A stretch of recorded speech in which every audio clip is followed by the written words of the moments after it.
The equipment has roasting and cooling functions and is suitable for batch continuous roasting of nuts.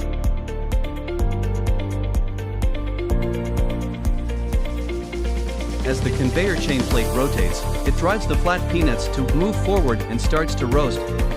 The roasting part passes hot air through the material layer to achieve high-quality roasting. The cooling part passes cold air through the material layer to achieve rapid cooling. Observation hole: observe the roasted peanuts.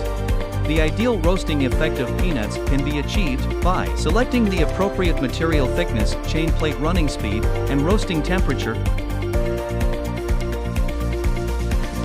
The roasted peanuts are uniform in color and without damage.